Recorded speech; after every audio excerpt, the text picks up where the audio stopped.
So last time we said that what we're going to be learning next was something called Bayes' theorem, if I remember right.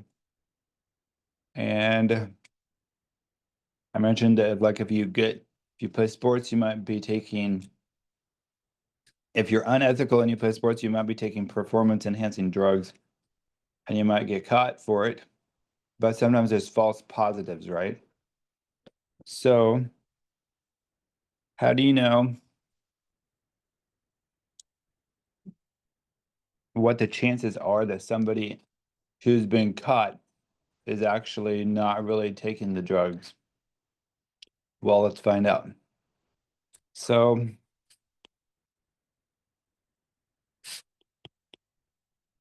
let's learn this thing called Bayes' theorem. And it's also used in spam filters and lots of other things like that. Who knows what a spam filter is? For filtering out your emails, right? So it's used in spam filters and more. All right, well, I'm going to change the definition of what's in the book slightly to say G equals guilty. So that means you really did do the bad thing, like taking drugs or whatever. And C equals convicted. That means like you tested positive for it. So this, I'll say EG. EG means for example, by the way. So for example, used performance enhancing drugs. Convicted means, for example, tested positive.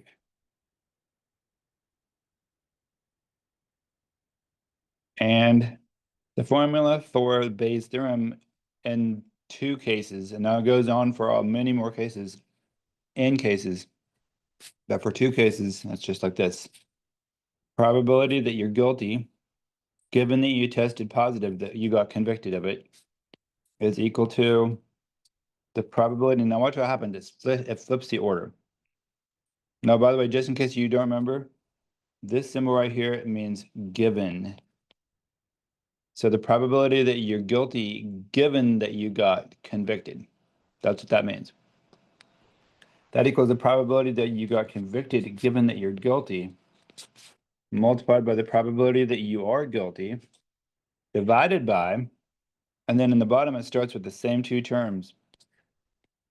The same two expressions. So it's just a repeat of that.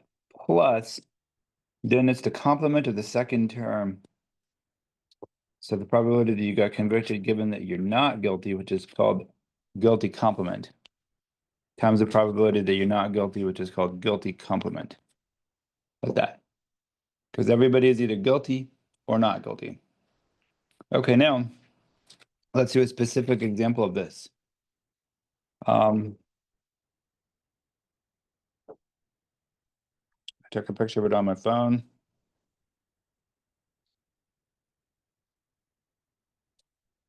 So I wouldn't have to flip to the page in my book. Okay, so let's just hypothetically say that 95% of people are good people or innocent. Let's not say good. Let's say innocent. Because after all, Jesus said nobody's actually good except for one person, which is God. But let's say 95% of people are innocent from using performance enhancing drugs. So let's say 95% are innocent, and let's just say 5% of the athletes are guilty of doing it. So 95% are innocent, 5% are guilty, so that's this background. And let's say they do a drug test, and let's just say hypothetically that there's a 98% chance, a 98% accuracy and probability to detect drug use, to detect real drug use. That means there's 2% chance it will not detect real drug use, but that's just obvious. So I'm just going to only mention the 98%. And let's say that there's a 12% chance that you'll get a false positive. What does that mean? A false positive means that there's a 12% chance that somebody who didn't take drugs will still test positive just because, like, they maybe had lots of energy or something like that. Or maybe they had coffee or something like that. So that's the setup of that. Now let's find the probability that if somebody gets caught, so they get caught, C could be caught or convicted or whatever like that. What's the probability that if they test positive, what's the probability, given that they tested positive, what's the probability that they're really guilty? Well, let's fill out these numbers. Can you tell me, based on the numbers I wrote you down, can anybody tell me what this number is equal to? What's the probability that, given that somebody is guilty, what's the probability that they'll get caught? Or it's one of those two numbers on the page, four numbers on the page. Which one of them represents the probability that if they are guilty, that they'll get caught? Which one of those? 98, right. Because if they're guilty, there's a 98% chance they'll get caught. Boom, so that's 98. Now, can anybody else tell me what's the probability that somebody in general is guilty? That's also a number on the page. Yep. And now those two exact same numbers get repeated in the bottom. That's what makes it easy, is the top and bottom are both the same at first. Then the other half of the bottom, who can tell me what these two numbers are? I mean, not those two numbers. That's only one number, sorry. But who can tell me what the number is that that expression represents, though? What is the probability of C given not guilty? What does that represent?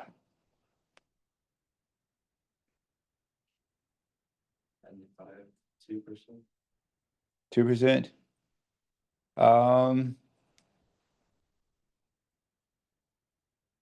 No. So it's not 2%. It's one of the numbers on the page.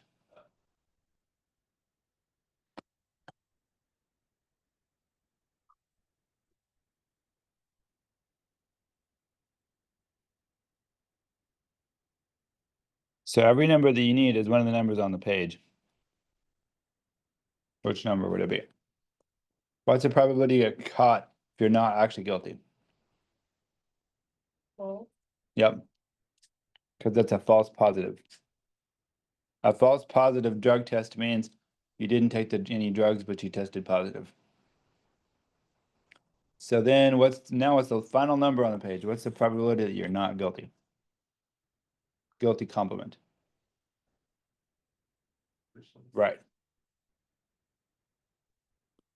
So now I'm going to teach you a trick, actually, if you want to.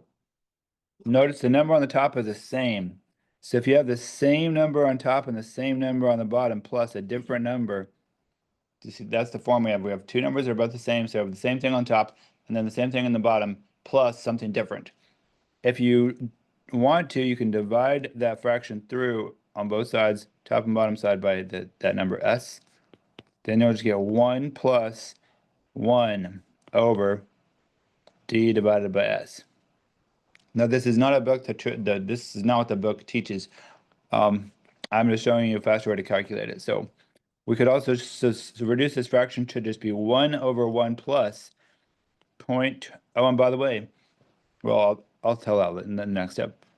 1 over 1 plus 0.12 times 0.95 divided by 0.98 times 0.05.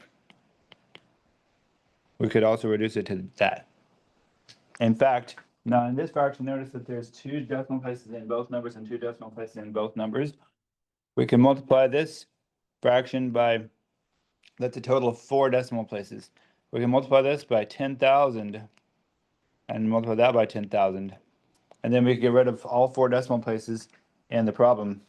And we could reduce it to just being so these are just math tricks, by the way. This is not part of the actual Bayes theorem. we could reduce it to just be 1/1 plus 12 times 95 over 98 times 5, like that. So what is 1/1 plus 12 times 95 divided by 98 times 5? Well, let's use, I guess we'll have to use a calculator for that. So let me go to desmos.com the Great. Move this over so I can have more space. 1/1 plus 12 times 95 divided by, hold on, 12 times 95 divided by 98 times 5. That is approximately equal to 0.300613 of that. So what does that mean? This is equal to the probability of being guilty if you got caught on the drug test. So can anybody explain to me what that means in real world life? Well, that's the probability of what happening. What would happen to an athlete if that happened to them?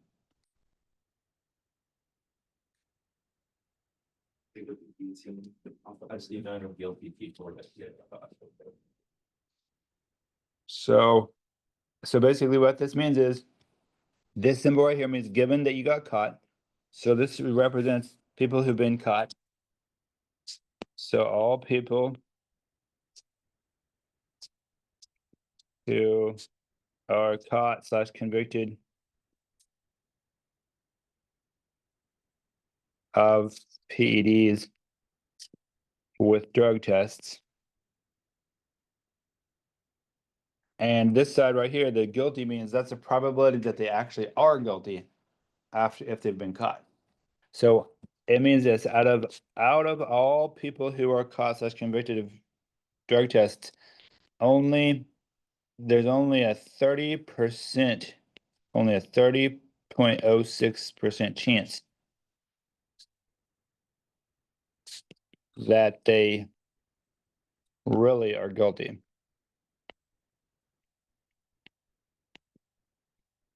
So how does that happen? Like, have you ever had a good email go into your spam folder, for example? So like if something gets caught as spam, maybe there's really only a 30% chance that it really is spam. So how does that happen that if the drug test is 98% accurate, that really there's only a 30% chance that you're actually guilty if you get caught? Yeah, because there's so many false positives, even though there's only 12% false positives, which doesn't sound that bad. The truth is that there's 95% of people that are innocent, and if you add up all the 12% false positives times 95%, that actually is more false positives total than how many true positives there are, because there's only 5% of people that are guilty, and all of them that get caught still only adds up to a few. So the real criminals who get caught in the drug tests are actually more than 3 times less than the number of innocent people that get caught in those drug tests. Now these numbers are just made up. This isn't necessarily an actual drug testing. But this does have implications in the real world though. How many times have people maybe been talked about in the news and everybody's like sure that like Big Bad Bob or somebody like that is like a really horrible criminal. So they put them in prison and everybody says they're guilty. And then maybe 50 years later, they found some DNA and they found out really somebody else did the crime. And they put somebody in prison for their whole life. You ever heard about that? Yeah. There's lots of people that happens to. So if you ever become a judge or you're on a jury or anything like that, just remember that you actually look at the evidence and don't use your emotions to try to convict anybody, because there's tons of innocent people that are in prison because the same thing happens, that there's lots of, even if the chance of a false positive is really small, if you add it up times all the possible people that are the innocent people, there's actually a higher chance that somebody's innocent and gets convicted than there is that the right person gets convicted. That's why in the American justice system, our first and foremost belief is you're innocent until proven guilty. Okay. So that's Bayes' theorem. Now let's talk about expected value. So that's kind of a cool thing. Now, unfortunately, this class can't go into all the true implications of expected value. And there's so many amazing things that can be defined in terms of expected value. It will almost boggle your mind. Like tons of things in statistics can actually be solved and expressed by the concept of expected value. But I'm going to give you a really informal definition of expected value first. What is expected value? So, by the way, you can use expected value if you're gambling, or if you're trying to invest in the stock market, or if you're just trying to decide what price to charge for your cookies that you're making at a bake sale. So expected value basically is equal to the total or the sum of the outcome value, like how many dollars or what number it comes out to be, times. Now the reason I didn't say the outcome is because the outcome might not be a number. Like the outcome might be that you first rolled a 2 and then you rolled a 3. Now the 2 and the 3 isn't necessarily a number. It's a combination of numbers. And so you could determine the value of that either like by the total of the 2 dice, or you could define the number by the value of the outcome as maybe the maximum of the 2 dice. It depends on what game you're playing. So every outcome doesn't necessarily represent a number, it represents something that could happen. And then however you want to determine a number from that outcome is up to you. But however you decided to determine the number from the outcome, that's called the outcome value. It's the sum of the outcome value over all possible outcome values times the probability of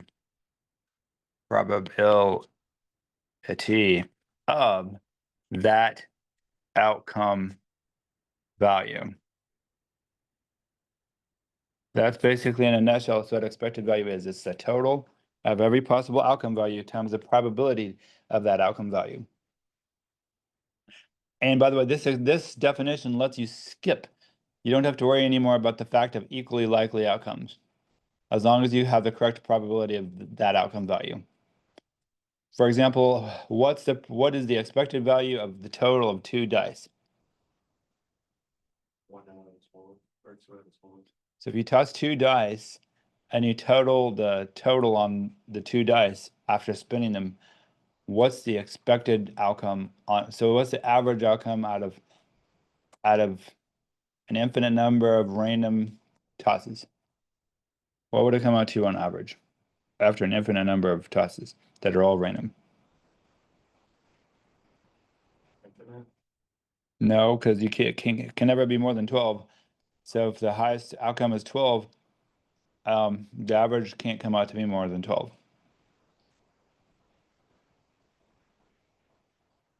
2 out of 12. No, because some of them are more than 2. So as long as some of the outcomes are more than 2, it'll come out to be something more than 2 on average. The smallest possible outcome is 2. So what is the expected outcome? So what's the average outcome of tossing 2 dice? If you averaged out 7, probably. So we don't even necessarily know right now. So let's figure out. So remember, if you toss 2 dice, 1, 2, 3, 4, 5, 6. Isn't there something that goes like a 1 and a 2 and a snoop something something? Does anybody know what I'm talking about? Makes the tune come into my mind for some reason. Okay, so 1, 2, 3, 4, 5, 6. 1, 2, 3, 4, 5. So what's the smallest possible outcome value? So this is just an example. For 2 dice. So example, 2 dice. What's the smallest possible outcome value of the if? So if we define the outcome value as the total equals total of numbers on the dice.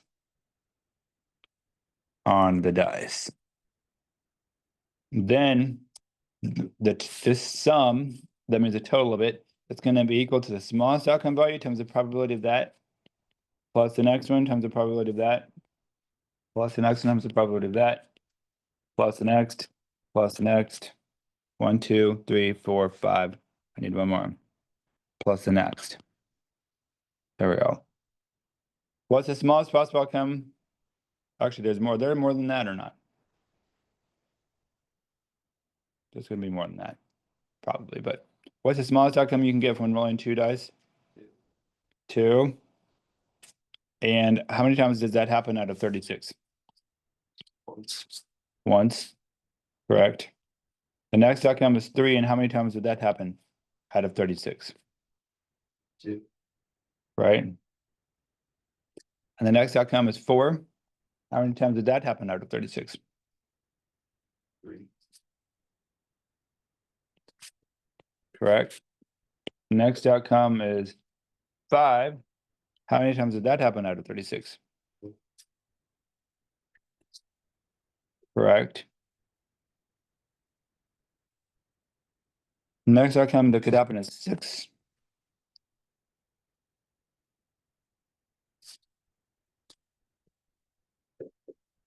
How many times could that happen? Wait, did I do something wrong? 5 and a 1, 2. 1, 2, 3. Oh, I left off a 6 right there. Yeah. So that'd be 5, right? And what's the next one? 7.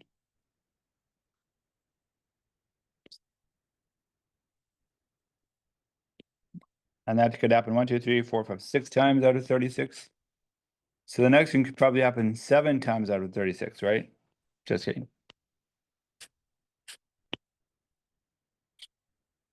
So that's 6 times out of 36. And then how many times could you roll an 8? 5. 5, right? So I guess it can't get bigger forever. So you could roll an 8 by 6 and 2, or that and that, or that and that, or that and that, or that and that. That's 5. And then you could roll a 9. How many times do you think you could roll a 9? Probably 4. How many times could you roll a 10? Probably 3. And an 11? Probably 2 times, 2 chances out of 36. How many times could you roll a 12? Maybe like 1 chance out of 36, right? So if we totaled up all the outcomes 2 through 12 times the probability that it has that outcome, what would you get? You get the expected outcome, or the expected value of the outcome value. That's what they call it, not the expected outcome, they call it the expected value, because it's the on average of all possible outcome values over an infinite number of tries. So that's too big for me to calculate on there, so let me put it into here. So 2 times 1 out of 36 plus, I'm just going to copy this, change it to a 3 times 2 out of 36. Oops, I should have copied the plus sign, actually. So what did you say? What did you guess it was again? 7? Let's find out. What, by the way, what do you think that's going to be? Does anybody else have a guess as what it might be? 2, 3, 4, 5, 6. The outcome 6 has a chance of 5 out of 36. The outcome 7 has a chance of 6 out of 36. The outcome 8 has a chance of 5 out of 36. The outcome 9 has a chance of 4 out of 36. The outcome 10 has 3 chances to happen out of 36. Maybe this is why they call 7 a lucky number. It's because it's more likely to happen. I don't know. And then 11 has 2 chances out of 36, and 12 has 1 chance out of 30. Wow. Exactly 7. You're right. So the answer is the expected value on average will be 7. Does that mean that you'll get a 7 every single time? No, because in fact, you only get a 7, 6 chances out of 36, which is only 1/6. So you're 6 times more likely not to get a 7 than you are to get a 7. But in the long run, though, on average, the outcome will come out to be a 7. Sometimes it'll be bigger than 7, sometimes it'll be smaller, but on average, it'll be 7. So that means if you're running a business and the average outcome is 7, how much money do you need to charge to people in order to buy whatever it is? At least $7, right? So that's why it's important to know what the expected value of something is, because you have to charge at least what the value of it is. Otherwise, you're going to lose money in the long run. Like maybe sometimes you'll get lucky and maybe it'll only cost you like a few dollars to sell your, like, let's say you have a breakfast store and you're selling like fried eggs or something. Maybe sometimes the fried eggs will only cost you $2 to sell them because they're on sale. And maybe other years, like a year ago, remember 1 year ago? What was the price of eggs like 1 year ago? $6. Yeah, like $5 or $7 a dozen. What's the price of eggs right now? I just got them like Saturday, like 149 a dozen at Dillon's. So the price of things can change a lot from year to year. Okay. Now, in fact, it almost doesn't feel real anymore that eggs used to cost that much. Um, by the way, does anybody remember back when eggs were 79 cents a dozen? Like 5 years ago or 6 years ago? You know? Boy. Okay. Um, I remember back when milk was like 159, just like 5 years ago, or maybe 6. Milk was 159 a gallon and eggs were like 79 cents a dozen. Okay. Then um so we're done with that. Actually, we have a little bit more to talk about though. The book doesn't explain it with words. It uses symbols. It's important to understand what symbols mean. So let me define something for you really quick. Remember, we're talking about um, the outcomes. The outcomes are called points in a sample space. Okay. And a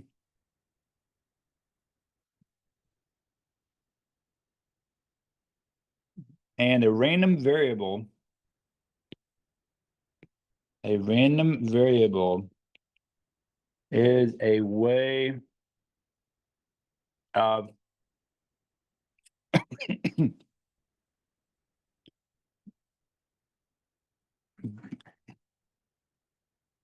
let me think. Should I say setting the value or deciding the value? I'll say measuring the value.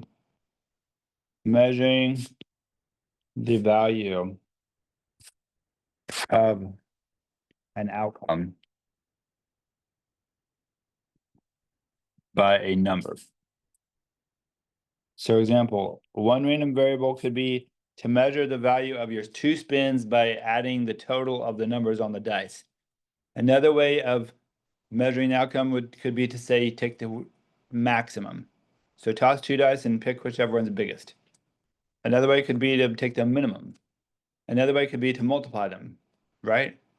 So there's many different choices. In fact, there's an unlimited number of choices, just it's only limited by our creativity. How do you, like you could take the square root of them or something. You could do this, you could do that, you could do whatever you wanted.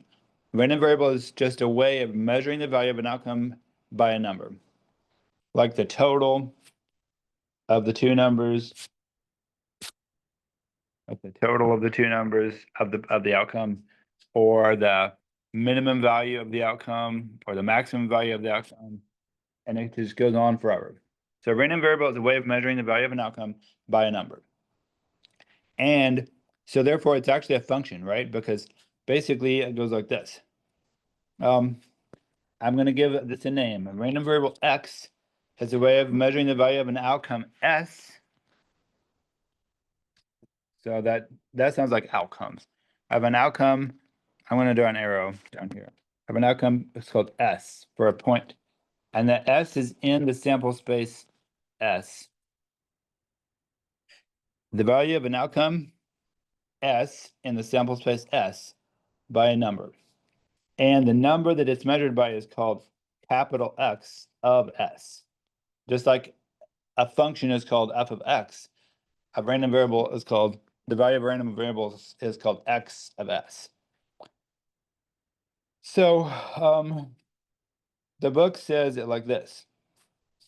If you have a sample space consisting of several outcomes, like sample outcome 1, outcome 2, all the way through outcome n, then the expected value of the random variable x. Now, in this case, whoops, I made a mistake. Hold on. Erase that summation symbol. Change it to an E. Wait, why do I keep writing the wrong thing? My brain is always one step ahead. Just write an E. There we go. The expected value of x. Now, notice that they don't say the expected value of x of s, because when they just say x, that means the value of x across all points that x could possibly have plugged into it. So it's the expected value of x across all possible points that could be plugged into x. It's equal to the summation from I equals 1 through n of the probability of point number si times the value of the random variable at that exact point si, like that. Now that really doesn't mean a lot. It's just basically just saying that, just teaching you what the notation means in the book. And then here's the more useful theorem. This is the theorem that shortens it down so that to basically what I was saying. I think it's called Theorem 3 in the book, although I didn't write it down in my notes. I wrote the theorem down. So I'll go to a new page. So let's define this again. Let x be a random variable. So RV means random variable. It does not mean recreational vehicle right now, at least. Although maybe one day you'll be rich, and by learning this, you might get rich and you'll have an RV though. Your recreational kind. So let x be a random variable, and let P, so I'm just defining what this means. P parentheses, let me make this capital actually.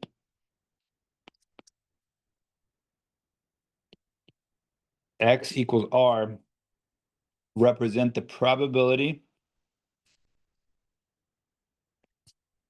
that the random variable equals the value R. In other words, that means that probability that X equals R would be the summation over all points S that are in the sample space S, such that the outcome value is of that point S is equal to the value R. It's a total of all the probabilities of those individual points combined together. So like, for example, if there's 7 different ways of rolling a 7, or 6 different ways of rolling a 7, this would be adding all 6 of those ways together.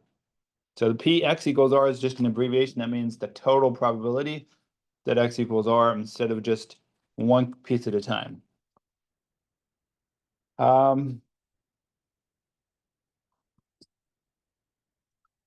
If that's true, so if that notation is true, then you can just shorten down the expected value. Whoops, I always write that. Sub E. Then the expected value of X is just the summation of any possible value of R. Now, this is a really weird notation. It's very weird. What does this mean? X of capital S. What does it mean if you take a function and you plug a set into a function? You remember a few months ago, or like a few weeks ago, I talked about overloading an operator. What does it mean when you overload an operator? That means if you use something and you plug something into it that's not really defined, and then you just assume it has a different meaning. So you can't really take a function like, for example, if my function is f of x equals 2x, and I can plug a number into it like 3. What is f of 3? Or 6. Now, if I have a set, you can't, if I have a set like a set S equals 5 and 6 5 and 7, let's just say. You cannot plug a set into a function that makes, because you can't do 2 times a set, right? But you actually can if you extend the definition of a function to say f of s is a set of values f of little s such that little s is in S. If you extend it like that, that means that it's the set of f of 5 and the set of f of 7. What is the value of f of 5? If it's 2x, 10. And what is the value of f of 7? 14. So f of s in this particular case would be the set 10, 14, because that's the value of plugging in the entire set 5 and 7 into the equation 2x, right? So basically you plug the entire sample space into your random variable. Like for example, that means count the total of the sum of all the dice from across the entire sample space. And then you get all the results from that. So this means R is all the results that are in the entire sample space being plugged in together as a group into the random variable. If you do that, you'll get all possible outcomes. And then it's the probability, the total, remember this means the total probability. It's the total probability of getting that outcome multiplied by that numerical value of that outcome. So basically that's what I said at the beginning, like 10 minutes ago. So the expected value of x is just the probability of an outcome times the value of the outcome. So it's equal to the summation of the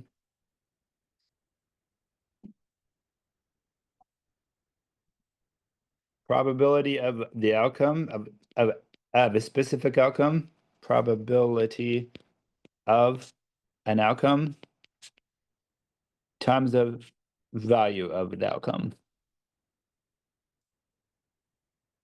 And then it's the total of all that. So now you understand what that really means when I wrote it up the first time. It's a summation of those two things multiplied together. Okay, well then let's play a little game now. Oh, and then one more comment actually. This is just so theoretically you'll know more.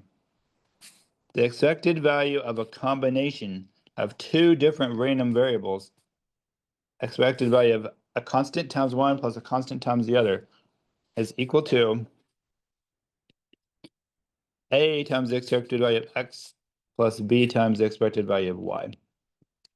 And this is true for any numbers A and B that are real numbers, and any random, I'm just going to say RB for random variables, and any random variables X and Y. Now, we're going to go actually back a slight back of a return to something we did before. We're going to go back now to something called recurrence relations. We're going to learn how to solve them just a little tiny bit, because once again, you could study this for a long, long time. But the ones that we've done before are ones like this. Recurrence relation, like BK is like equal to, remember this? We had one that's this on your last test. Does anybody specifically remember the one that was on our last test?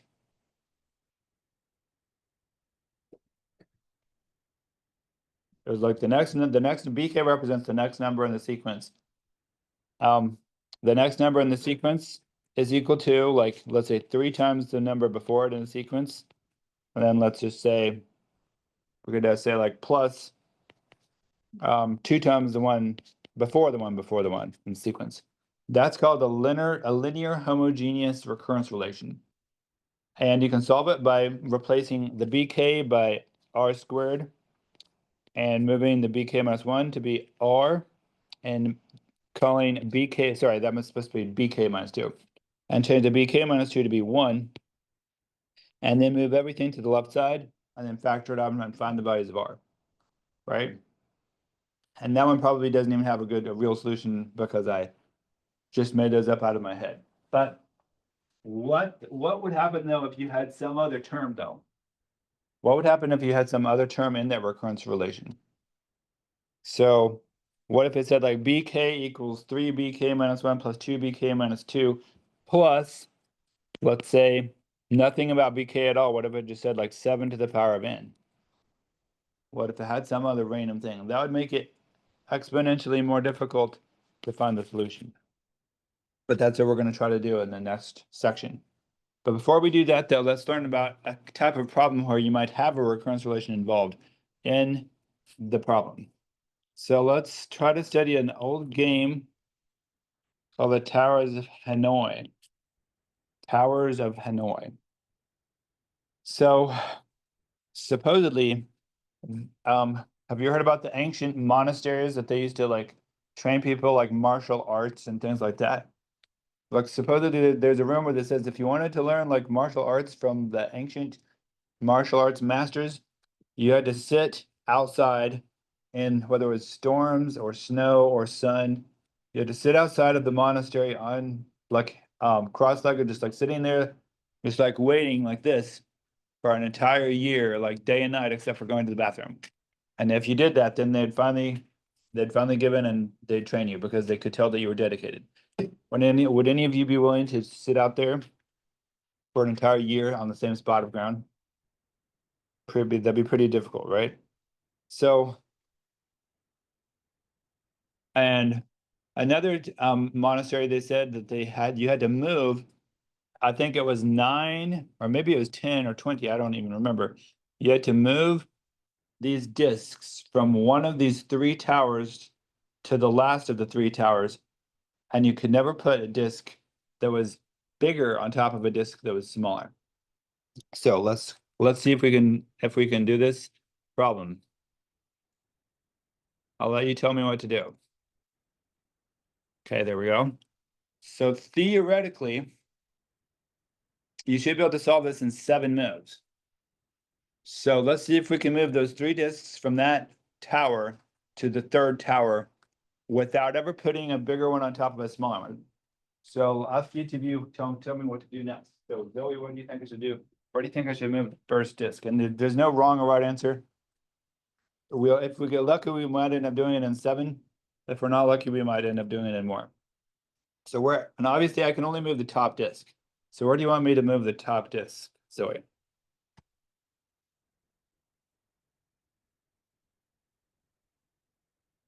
Actually, let me do this alphabetically. Are you still thinking? Oh, I was saying which the far one. The far one, okay. Okay. By the way, I'm gonna take attendance one more time as I'm doing this. So Zoe said far one. So I've got you in now for attendance. Okay, now Amani, where should I move the second disc? Or actually, no, well, maybe I should move the second disc. Maybe I need to move this to a different spot. Which disc should I move and where should I move it? Do you think, Amani?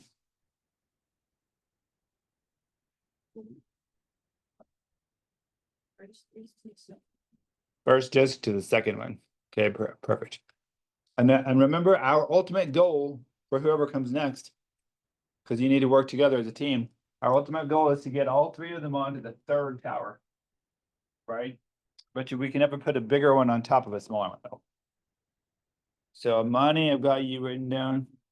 And then next is Caleb. Are you Caleb? Yep. So let me make sure I have you written down on attendance. Yep. Okay. Which one should I move and where should I move it? Disc to the second. Or the 3rd disc to the second one. Okay. So that's 3 moves so far. Okay.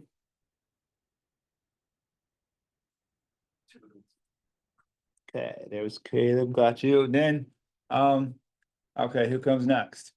Well, let me do Anthony Johnson, right?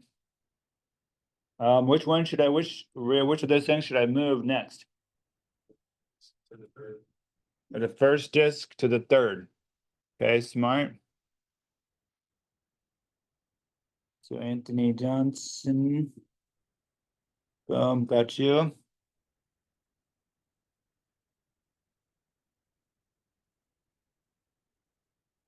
And then, next is Colin. What should I do next, Colin? Hold on, let me see. Colin. Okay. And so you said what again? Move 2 to 1. Okay, perfect. It's 5. Well, we might actually be able to do it. And then next is Isaac, right? Okay, Isaac, what should I move next and where should I move it? 2 to 3. Okay. Okay, that's good. And then Logan, which one disc should I move next? And where should I move it? 1 to 3. Wow, you guys actually did it. I'm impressed. I don't think anybody's ever done that before. At least not any class. So, look how smart you all are. Wow, we didn't even use up all the people in the room. Wow, I was gonna expecting that we would have to like do it again in order to get it to work. Well, so what strategy did you use? I guess you already had, I guess you just must have had telepathy with each other. Wow, cool. Well, if you put the small, What? First, see. That's good. if you put the small one in the middle first, then we would have had to do the whole process again to the other one. Yeah. Good point. So really, I guess it was actually credit to Zoe. So, but let me go ahead and make sure I get the other people in the room real quick. So I've got LaShawn and Ignacio. Okay.